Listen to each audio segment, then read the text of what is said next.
নমস্কাৰ জনাইছোঁ আপোনালোকক। আৰু এতিয়া ক্লিপটো ৰেকৰ্ড কৰিছোঁ হয় ঠিকেই, কিন্তু আপোনালোকৰ মাজলৈ কেতিয়া যায় ঠিকনা নাই। অলৰেডি ভিডিঅ' এটা আপলোড কৰিছোঁৱেই। এই হোটেলৰ পৰা সেই মাৰ লগত অলপ বহি মেলি এতিয়া প্ৰায় 9:30 হ'ল। আহিলোঁ পাকঘৰত, এতিয়া ভাত পানী বনাওঁ।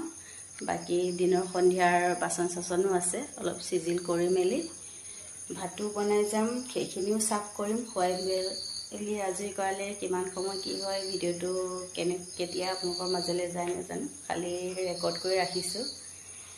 কণ্টেণ্ট লাগে যিহেতুকে সময় সুবিধা পালে ৰেকৰ্ডটো কৰোঁ। বাকী চাই থাকিব। বস্তু এটা দেখাওঁ আপোনালোকক। টিন ফিছ এনেই আপোনালোকে খায়নে? এতিয়া ৰাতিৰ সাজত মই বনাব লৈছোঁ টিন ফিছ।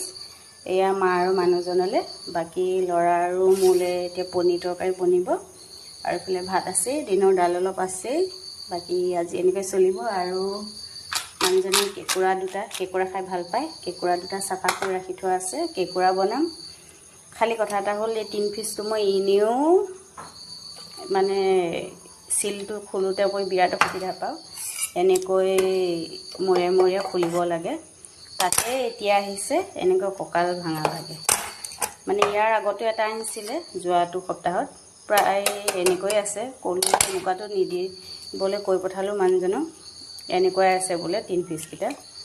তাকে এতিয়া খুলিম, বনাম। খালি এইটো খোলোতে অলপ কষ্ট হৈ পৰি যায় যিহেতুকে।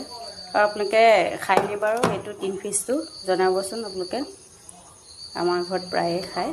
এতিয়া মোৰ ৰাতিৰ সাজ ৰেডি হৈ গ'ল। এইফালে পনীৰৰ তৰকাৰী, বাকী আমাৰ গোটেইকেইজনীৰ ভাত। আৰু এইফালে টেমা মাছটো এনেকৈ বনালোঁ।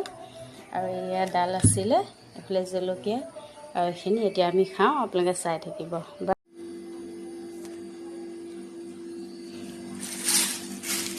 এতিয়া বাজিছে 11:15। বাকী খুৱাই বোৱাই আজৰি কৰিলোঁ। এতিয়া বাকী কাপোৰ জাপিবলৈ